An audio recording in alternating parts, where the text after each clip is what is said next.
狮子与老虎究竟谁才是食肉动物界的霸主？你见过可以单独猎杀鲸鱼的陆地动物吗？顾名思义，食肉动物多数都是专靠猎杀其他动物为生的野兽。这类动物的共同点往往都具备尖锐有力的牙齿以及凶猛残忍的性情，它们对我们人类来说是相当危险且致命的。这些野兽遍布世界各地，生活在各种极端危险的环境中。今天这期视频，黑土就给各位领导找出了陆地上现存最强悍的10种食肉野兽，带各位领导一起了解一下这些顶级掠食者。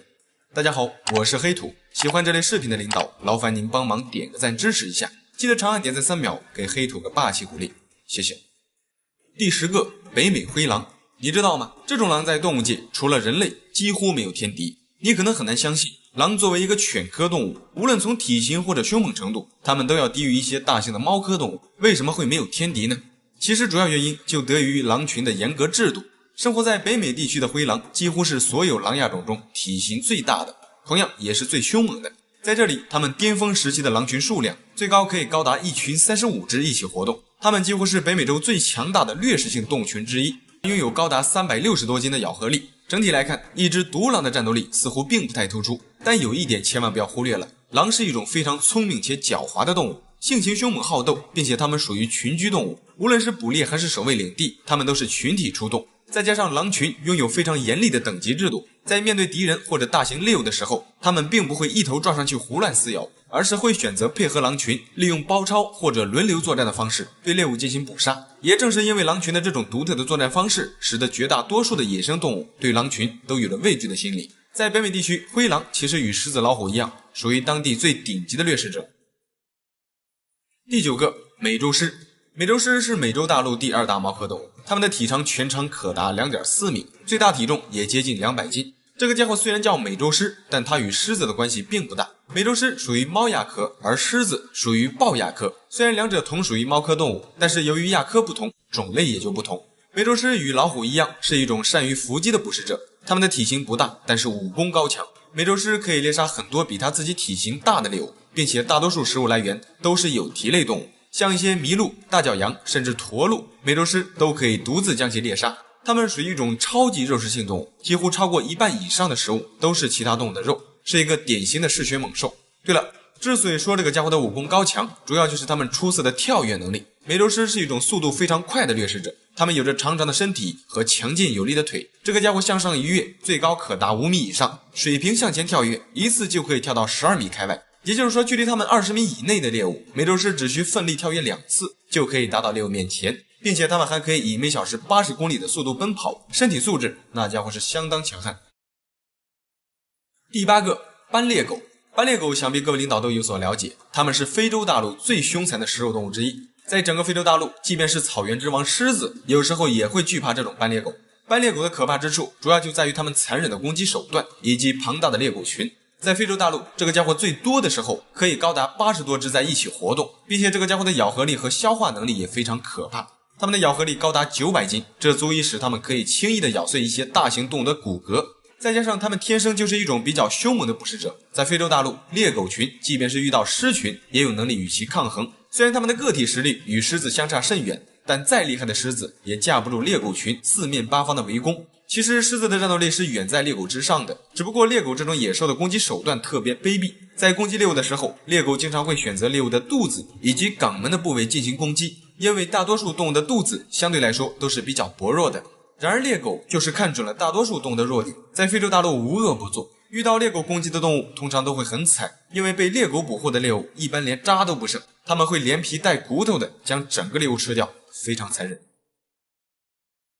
第7个，花豹。花豹也就是我们俗称的金钱豹。其实花豹不单指一个物种，确切点说，花豹的下面一共有9个亚种，其中体型最大的一个是波斯豹。这种豹子的体长超过了 2.4 米，体重可达200斤以上，它是众多豹亚种中体型最大的。波斯豹分布于伊朗的西北部，包括巴基斯坦的部分地区也有分布，而绝大多数的花豹则遍布整个非洲大陆以及亚洲的部分地区。这个家伙的感官发达，动作敏捷，并且性情非常凶猛。它们的犬齿大而锋利，这种特征可以让它们更快捷地捕获和撕扯猎物。然而这并不是最突出的，花豹的主要优势就在于它们敏捷的速度以及惊人的体力。它的力量大得惊人，人们曾经观察到花豹可以将一只比自身体重重1半的猎物抓到树上去。这就代表它们完全可以将一个成年的人类壮汉用嘴巴叼起来，然后再爬到树上去。单从这点看，就足以彰显出花豹的实力究竟有多强悍。对了，还有就是花豹除了自身战斗力强，它们还是一种善于伪装的野兽。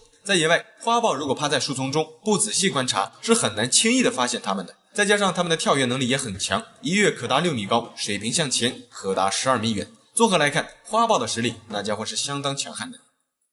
第6个，美洲黑熊，它是世界上现存数量最多的熊。这个家伙分布广泛，数量庞大，它们几乎是其他所有熊物种总和的2倍。美洲黑熊大部分都分布在北美洲，它们是陆地上现存的体型第5大食肉动物。黑土之所以将其列为第6，是因为这个家伙并不属于超级肉食性动物。美洲黑熊的体长可达 2.2 米，体重可达500斤以上。它们最具攻击性的武器就是它们的熊掌和牙齿。它们虽然不是纯肉食性动物，但它的咬合力却高达800斤。它们可以毫不费力地用嘴巴撕扯掉其他动物的皮毛。再有就是它们的熊掌，这家伙在发起攻击的时候，甚至都用不到它那强大的咬合力，但是它们前掌的力量就足以一掌拍死一只成年的美洲赤鹿。毫无疑问，它们绝对有能力一掌拍死一个成年壮汉。不过黑熊一般情况下并不喜欢袭击人类，因为人类不是它们的主要食物来源。美洲黑熊主要是以一些树木的果实以及一些草本植物为主，属于杂食性动物。当然，有时候它们也会选择猎食一些小型的兽类。这个家伙虽然看上去貌似很温和，但其实它们在猎杀其他动物的时候也是相当残忍的。美洲黑熊在吃肉的时候会将猎物活活撕开，然后再开始进食，那家伙相当残忍。第5个，美洲豹。美洲豹绝对算得上是猫科动物中高手中的高手了。这个家伙拥有猫科动物里最强大的咬合力，它们一口下去的咬力高达1100多斤，这足以一口咬碎一些动物的头骨。不仅如此，它们还可以一头扎进水里，将鳄鱼抓上地面，有时候甚至也会去捕食体型庞大的亚马逊森蚺。能有此等胆识与实力的，在猫科动物界几乎也就只有美洲豹了。你知道吗？美洲豹除了体型在狮子老虎面前不占优势，其他方面其实一点都不亚于狮子与老虎。美洲豹是一种进化非常成功的动物，它的体长可达 1.8 米，体重高达300斤。这个家伙浑身充满肌肉，四肢粗壮有力。虽然外表的花纹看上去像豹子，但实际上它们的体型以及习性更接近于老虎，因此它们也被称为美洲虎。美洲豹通常都栖息在一些树木茂密的热带雨林中，在这里，成年的美洲豹是顶级捕食者，这意味着它们处于当地食物链的最顶端。在野外，除了人类，几乎没有其他动物会威胁到它们。反之，美洲豹则可以猎杀它栖息地内绝大多数的动物，相当凶猛。好，第4个，非洲狮。非洲狮是非洲大陆最大的猫科动物，成年的非洲狮平均体重都在400到500斤，体长全长可达3米以上。在非洲大陆，狮子属于顶级掠食者，几乎没有其他动物可以威胁到它们。唯一能让狮子紧张起来的只有斑鬣狗，不过斑鬣狗通常只会攻击年老或者落单的狮子，一般情况下很少会与狮群正面对抗。狮子属于一种超级肉食性动物，它们能够在处处充满危险的非洲大陆生存下去，那绝对是有一定的实力的。近些年一提起狮子，很多人会拿老虎与狮子做对比，大多数人会认为老虎要比狮子更厉害。其实这个答案并不是绝对的，狮子在身体对比上确实比不过老虎，无论是从体型还是敏捷度。从数据上来看，老虎确实比狮子更强，但有一点千万不要忽略了，那就是狮子是群居动物，而老虎是独居的。在非洲大陆，狮子能杀死的大型猎物，老虎就不一定行了。反之，两者如果真的在野外碰到，你觉得谁更占上风呢？不过今天我们主要以个体战斗力排名，从个体来看，老虎确实要比狮子更占优势。好，第3个，老虎。很多人都清楚，老虎是野生动物界非常强悍且凶猛的一种大型食肉野兽，但现在有一个很普遍的现象，就是很多人对老虎的印象都变成了一种呆萌可爱的，甚至还有想上去摸它的冲动。这一点其实是非常可怕的。在面对老虎漂亮的外表时，我们更应该了解它的可怕之处。要知道，老虎至今为止，它们仍是一种会吃人的野兽。真正的野生老虎与我们在动物园里看到的老虎其实大不相同，它们对我们人类来说是非常危险的。你知道吗？据估计，在1800年至2009年间，全世界单是死于老虎嘴下的人就高达37万，平均每年约有1700多人被老虎杀死，其中大部分的老虎吃人事件都发生在印度和东南亚。说这些数据的目的，主要就是为了凸显出它的可怕之处。你知道吗？老虎的杀伤力非常可怕，它们一掌拍下去的力量可达1吨以上。力量还不是最恐怖的，最恐怖的就是老虎手掌上的那些利爪。它们在利用手掌发起攻击的时候，爪子是向外伸出的，这些爪子的威力足以使我们开肠破肚。再有就是它们的嘴巴，老虎的最大咬力可达900斤，它们一口下去可以撕裂大多数动物的皮肉，并且这个大家伙善游泳，能爬树，奔跑速度也特别快。人类如果在荒山野岭遇到这个大家伙是非常绝望的。第二个，棕熊。这个家伙在野外除了人类基本上没有天敌，也很少有其他动物可以威胁到它们。棕熊的种类繁多，其中体型最大的一个亚种是科迪亚克棕熊。这种熊是棕熊中体型最大的，它们的体长可达 2.8 米，站立时的身高可达3米以上，体重通常也都超过了1000斤。人类已知最大个体的体重高达1600斤，体型那家伙相当大。棕熊杀伤力最大的武器就是它们的熊掌。科迪亚克棕熊的前爪爪尖最长能长到15厘米长，它们的前臂十分有力，一掌拍下去的力量可达1吨以上。也就是说，它们如果一掌能拍到老虎的要害部位，很有可能直接将老虎拍死。除了拥有强大的掌力，它们的咬合力也高达800多斤，仅次于老虎。在野外几乎没有什么动物能与它们抗衡。第一个，北极熊。毫无疑问，北极熊是现存陆地上最大的食肉动物，它们的肩高可达 1.6 米，体长可达 2.5 米，体重高达1600斤以上。北极熊与普通的棕熊可大不相同，棕熊是杂食性，而北极熊是肉食性最强的猛兽，它们 98% 的食物都是肉类。在北极地区，它们的主要猎物就是海豹，有时候也会去猎杀海象和白鲸这种大型动物。在北极地区，它们处于食物链的最顶端，是名副其实的北极霸主。还有就是北极熊要比普通的棕熊要凶猛得多，千万不要拿狮子、老虎与北极熊做对比。老虎有可能会战胜棕熊，但它绝对不可能战胜北极熊。北极熊除了体型庞大，它们的战斗力更是超出多数人的认知。对了，最重要的一点就是北极熊要比狮子、老虎更可怕，因为它们不惧怕人类，并且攻击性极强。一旦让它们发现我们的身影，它们极有可能会对我们发起攻击，非常凶猛。好了，这期视频就到这里了，觉得还不错的领导，记得帮黑图点个赞，谢谢。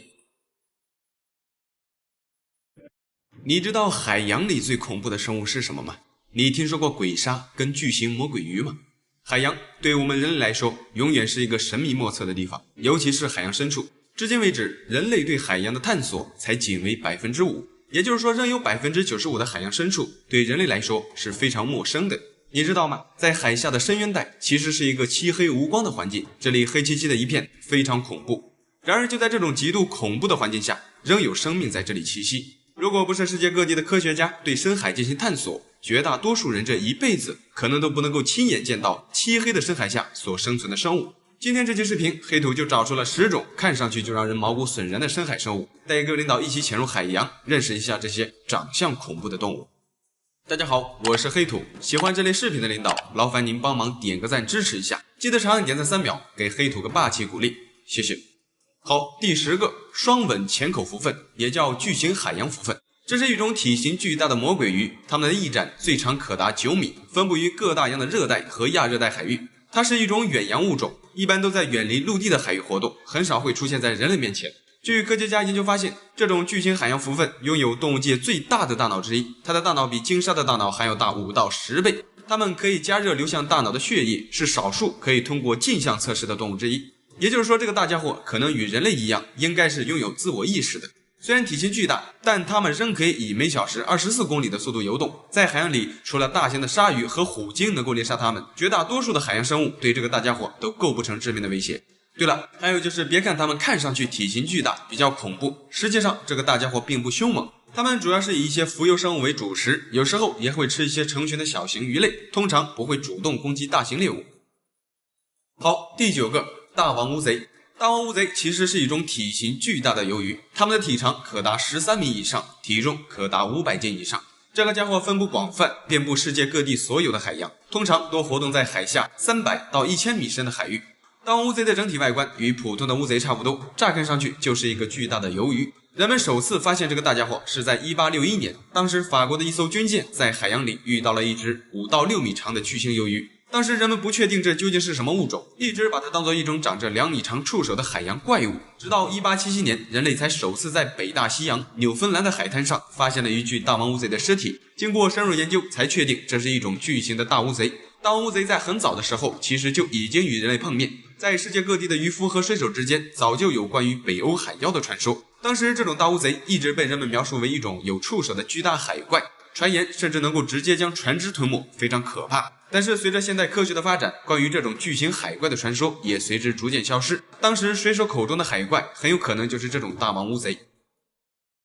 好，第8个，鬼鲨。鬼鲨也叫幽灵鲨，它们属于银胶目，单从它们的外表来看，称它们为鬼鲨应该不过分。这个家伙生活在深达2600米的深海处，它们几乎不会在较浅的水域出没。如果不是刻意下到深海处寻找它们，我们人类几乎是不可能与它们正常碰面。鬼鲨其实是一种非常古老的物种，它的起源甚至可以追溯到距今大约4亿年前，也就是说它们可能要比人类更早的出现在地球上。这个家伙绝对算得上是一种活化石。人们通过观察发现，鬼鲨的体内几乎没有骨头，它们的身体非常柔软，体内骨骼主要是由一些软骨组成。它们生活在海下2600米深，这里漆黑一片，伸手不见五指。它们只能通过电接收来寻找猎物。鬼鲨的头顶上有敏感的受体，脸部器官负责定位其他动物的电场变化，也就是说它们可以利用敏感的身体部位，通过电场来锁定猎物的位置，以此来捕食猎物。即便生活在漆黑的深海处，也丝毫不会影响到鬼鲨的生活。好，第7个，深海安康。这种鱼在其他地方被称为北观星者，这是一种生活在海下2000多米深的深海生物，有时候它们也会下潜到海下4000多米深的海域。它们分布于印度洋、太平洋以及大西洋的热带、亚热带深海区。这种鱼的嘴巴朝上，整个脸部看上去就好像一直在抬头向上看一样。也正是因此，人们给这种深海安康鱼起名观星者，像是在观察天上的星星一样。它们通常都栖息在海底，接触到沙子时，它们可以利用侧面的鱼鳍作为铲子，可以在短短的几秒钟内快速的在沙子下面挖一个坑，然后再将自己的身体隐藏在沙子底下，等待猎物出现。一旦眼前有美味的东西游过，它们就会张开大嘴，一口将猎物吸进嘴里，然后再将其吞下。不过这主要是针对一些体型较小的鱼类，例如螃蟹和其他的一些甲壳类动物。它与多数深海鱼类一样，这个家伙的头顶上也有电器官，这种器官可以释放电荷，在捕猎的时候可以将猎物电击昏迷，并且在遇到危险的时候也可以通过这个器官抵御其他的捕食者。好，第6个，蝰蛇鱼。这种鱼的外观相当恐怖，头大眼大，加上它一嘴锋利的獠牙，看上去就让人头皮发麻。蝰蛇鱼也叫蝰鱼，它们分布于太平洋、印度洋以及大西洋的热带至温带海域，通常都栖息在海下1000米左右的深度。由于这种蝰蛇鱼生活在人类无法轻易进入的深海环境中，因此导致我们对它的习性知之甚少。目前人们已经观察到的就是这种蝰鱼的身上有很多发光器，由于它们生活在漆黑的深海处，微弱的一点光源就可以吸引到一些猎物靠近它们。蝰鱼身上的发光器可能主要就是用来引诱猎物的，它们的嘴巴很大，胃部弹性也很强，这可以使它们可以吞下和本身同等大小的猎物。在深海处，这个家伙其实也算得上是一个凶猛的捕食者，它们的游泳速度很快，能够飞速的冲向猎物。在捕猎的时候，它们可以利用锋利的牙齿直接将猎物牢牢的咬住，将牙齿像钉子一样深深的扎进猎物的身体，使其丧失逃跑能力，十分可怕。科学家通过分析，这种蝰鱼在野外可以活30到40年，但是如果被捕捉上来，在圈养环境中，它们的寿命在短短的几个小时内就会死亡。好，第5个，吞噬鳗。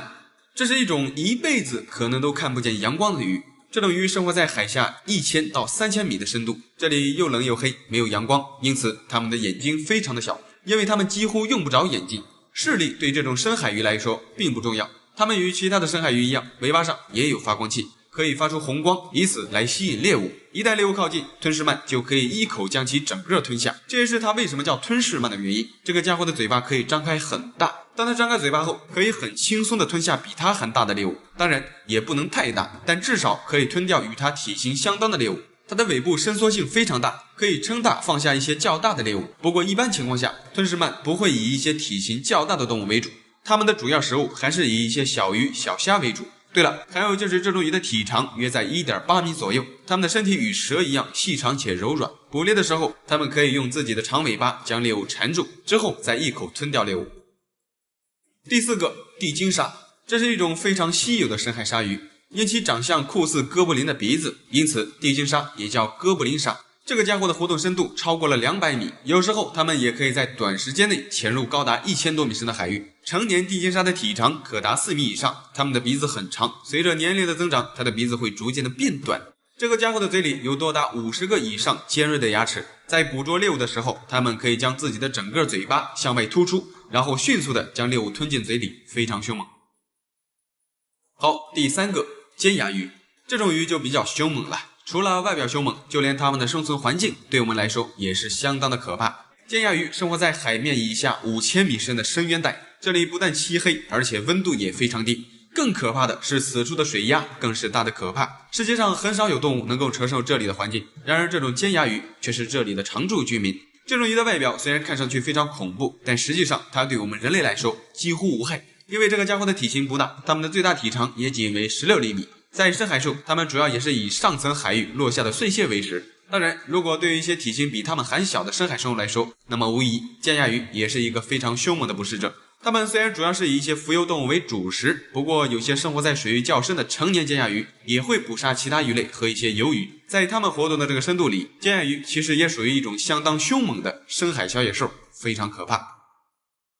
好，第二个，皱鳃鲨。这是一种栖息在海下1500米深的鲨鱼，这个家伙的身体细长像鳗鱼，头部扁平，与蛇有些接近，游动的时候也酷似蛇形，看上去非常古怪。由于经常活动在较深的海域，深海环境下的氧气浓度较低，因此它们需要较多的鳃来进行气体交换。身体上的鳃裂多了，看上去就像是褶皱一样，所以人们将它命名为皱鳃鲨。这种鲨鱼通常都栖息于深海处，很少能在海面上见到它们的身影。它们的分布范围几乎遍布全世界的海域，不过虽然活动范围大，但是数量却十分稀缺。由于人类遇到它们的机会非常小，很多地方都将它列为极度濒危、濒临灭绝的物种。对了，还有就是这个家伙与其他的深海鱼类不同，它们相对来说可能属于比较凶猛的一类。因为这个家伙有着满口的三角牙，这些牙齿对于其他动物来说是具备非常强大的杀伤力的，并且它们的主要食物也是以其他的鲨鱼和一些硬骨鱼为食，包括上层海域沉下来的腐肉，皱鳃鲨都会吃。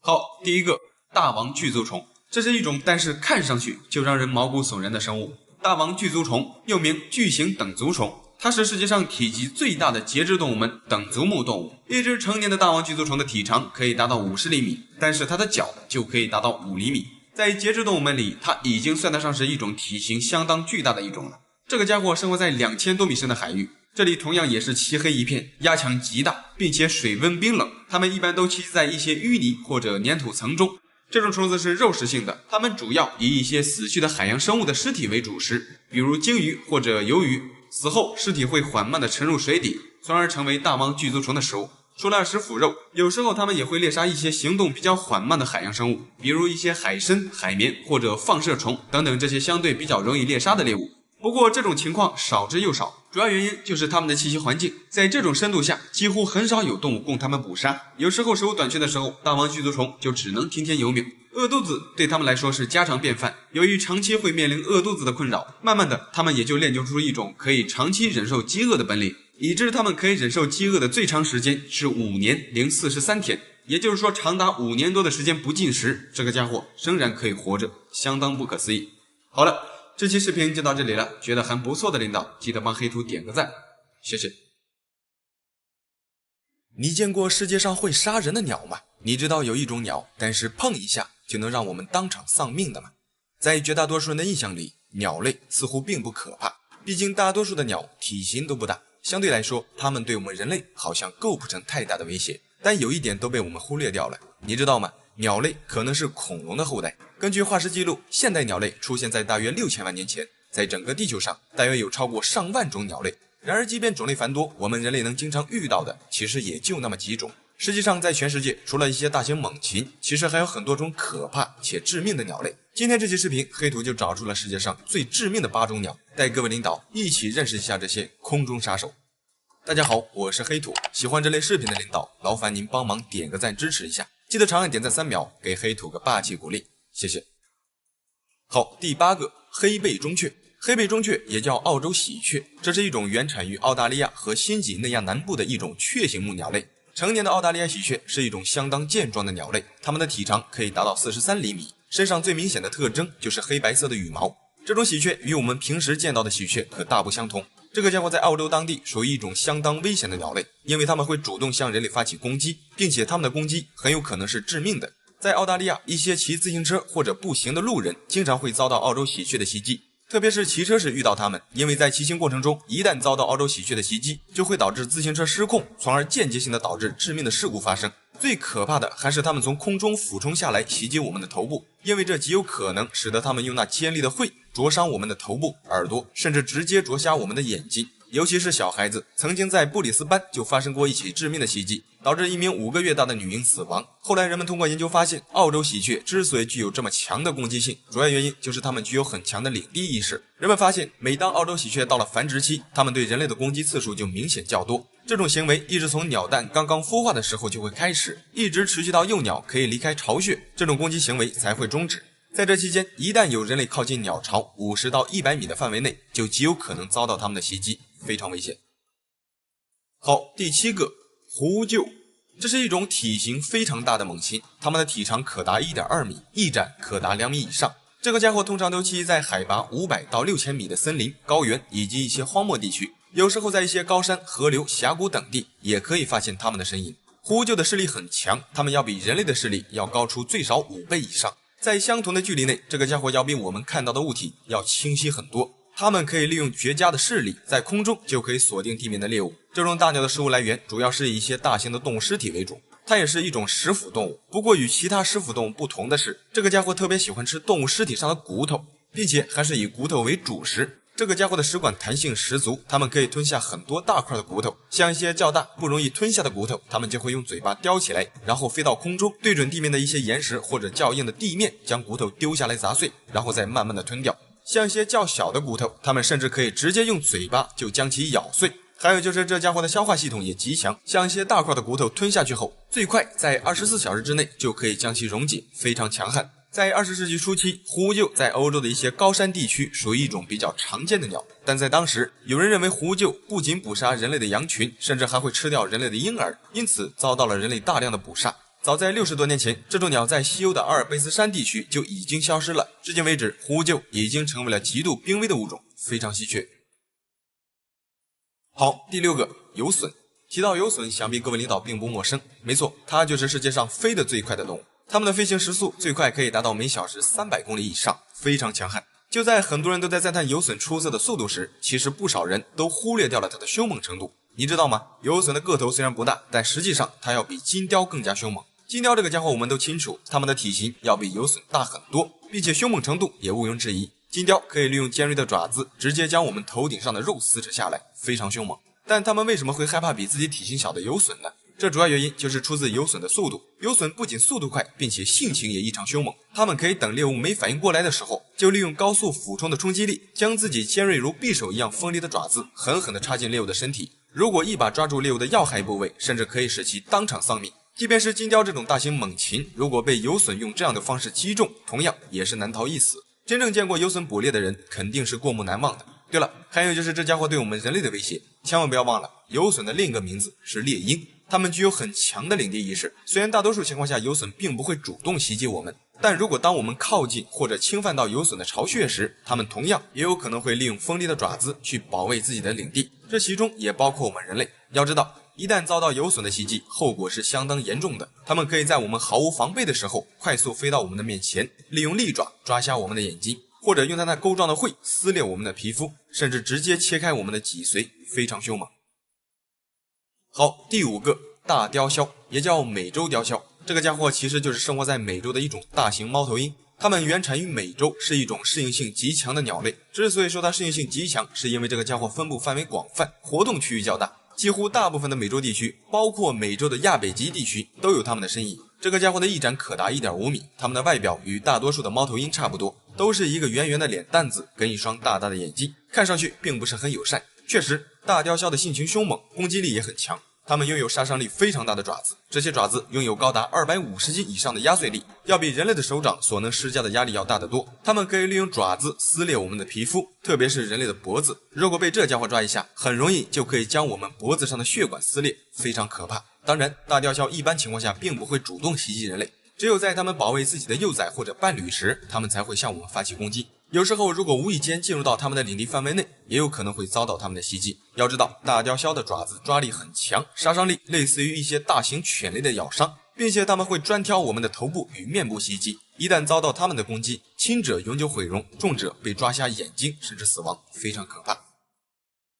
好，第4个，非洲冠雕。这个家伙就更可怕了。非洲冠雕被认为是会攻击人类，并且还会将人类儿童作为猎物的猛禽。也就是说，它可能是一种会吃人的鸟。非洲冠雕也叫冠鹰雕，它们分布于撒哈拉以南的非洲地区，它们的体型很大，体长将近1米。它们是世界上现存第5大猛禽。这个家伙的后腿很粗，每个脚趾上都有一个很长的爪子，这些爪子可以帮助它们杀死比它们体型大4倍多的猎物，像一些小羚羊、猴子以及其他一些大型的鸟类都是非洲冠雕的猎杀对象。它们不像其他的鸟类一样会去吃一些无脊椎动物，非洲冠雕的主要食物几乎都是以哺乳动物为主，也就是说它们吃的东西体型相对都较大，而且多数都是自己猎杀的。从这点来看，这家伙绝对算得上是一个凶猛的掠食者。还有就是这家伙对人类的威胁，特别是对人类的小孩，因为在以往对非洲冠雕的调查中发现，他们经常会去猎杀猴子。然而人类的小孩与猴子同属于灵长类动物，在非洲冠雕的眼里，他们很有可能会把小孩子当作猴子攻击。在一个案例中，人们在一对非洲冠雕的巢穴中就曾发现过一个人类儿童的头骨以及断臂。另一个案例中，一名7岁的男孩被一只非洲冠雕攻击，非洲冠雕的爪子直接从男孩的喉咙和胸部挖出。幸运的是，当时一名女性发现后，利用锄头将非洲冠雕赶走，救出了孩子，非常危险。好，第3个，疣鼻天鹅。这个家伙是世界上最具侵略性的水禽物种之一，它们不但会主动攻击人类，甚至有可能会杀死我们。疣鼻天鹅是一种原产于欧洲的一种大型水禽，它与普通的天鹅不一样，这个家伙的体型很大，它们的体长最长可达 1.7 米，翼展可达2米以上。平均而言，它是仅次于黑嘴天鹅的第2大水禽物种。两者不同的是，疣鼻天鹅具有很强的领地意识，它们的攻击性极强，特别是在保护自己的对象和幼崽的时候非常凶猛，尤其是在每年的4到6月份，这段时间是它们的筑巢季节。在这期间，几乎一切靠近它们领地的人或动物都会遭到疣鼻天鹅的攻击。每次发起攻击时，它们会先利用大声嘶吼，确切点说应该是鹅叫声，对敌人进行震慑。如果嘶吼声不能够驱赶走入侵者，它们就会对其进行物理攻击。这家伙的攻击方式也非常直接，单纯的就是利用翅膀扑棱，紧接着就会张开它们的大嘴开始咬人。除了咬人，它们也会攻击人类饲养的狗，因为难免会有一些不懂事的狗倾向岸边，最终导致溺水身亡的事件发生，非常危险。如果换作是人类的小孩子在湖边遇到疣鼻天鹅，那家伙是相当危险的。好，第2个，食火鸡。食火鸡也就是鹤鸵，这个家伙可能是恐龙最亲的亲戚之一。之所以这样说，是因为人们在两者身上发现了很多的共同点，比如爪子、头以及身体构造等等。这期视频黑土就先不过多的描述了，如果各位领导想深入了解，黑土可以专做一期关于食火鸡与恐龙的视频。好，食火鸡这个家伙被广泛认为是世界上最危险的鸟类，因为它们是唯一已知肯定会杀死人类的鸟类。这个家伙生活在澳大利亚，通常都栖在一些远离人烟的热带雨林里，一般很少与人类碰面。它之所以被认为是最危险的鸟类，是因为这家伙的攻击性极强，并且杀伤力也很大。它们身上最致命的武器就是那2条腿。食火鸡的2条腿强劲有力，并且在腿下方的爪子上还长着利剑般锋利的爪子，这个爪子非常可怕。它们可以利用有力的双腿直接踢向人类或者其他动物，从而将锋利的爪子刺进我们的皮肤。轻者受个内伤，严重的则直接被它的爪子刺进我们的内脏，然后再将内脏拉扯出来，非常可怕。还有就是千万不要以为普通人可以干得过它，在食火鸡面前，绝大多数人是无法与它抗衡的，因为一个不小心就会被这个家伙开肠破肚。在世界上很多动物园里，食火鸡几乎是动物园中最危险的动物之一，它们甚至要比一些狮子、老虎还要更加危险。主要原因就是这家伙的脾气非常不好，它们不像狮子或者老虎那样会有温顺的时候，这家伙几乎长时间都保持激进防备的状态，特别危险。好，第1个，黑头林居翁。它是目前人类已知极少数的一种携带剧毒的鸟类。这种鸟外表看上去并不像一些猛禽那样凶猛，它的体型也不大，体长也仅为20多厘米。如果你不认识它，很难想象这是一种足以使我们丧命的鸟类。黑头林居翁分布于印度尼西亚和新几内亚岛，目前在全球范围内只有在这一小部分地区发现过这种毒鸟的活动。这个家伙的身上携带着一种神经毒素，这些毒素沉积在它们的皮肤和羽毛当中，单是触碰到它们就很有可能中毒，一旦接触中毒会使我们产生强烈的刺痛感，紧接着可能会导致瘫痪甚至死亡，毒性极强。后来经过深入研究发现，这种鸟本身并不会自然产生毒素，毒素的来源可能是由于它们经常食用一些有毒的虫子，经过身体的转换，然后变成剧毒分泌在皮肤表层以及羽毛上。这种毒素还可以帮助它们抵御狮子或者一些寄生虫的侵扰，当然它们也可以抵御我们人类。如果各位领导在野外遇到这种鸟，一定要与它们保持安全的距离，这些家伙非常危险。好了，这期视频就到这里了，觉得还不错的领导记得帮黑兔点个赞，谢谢。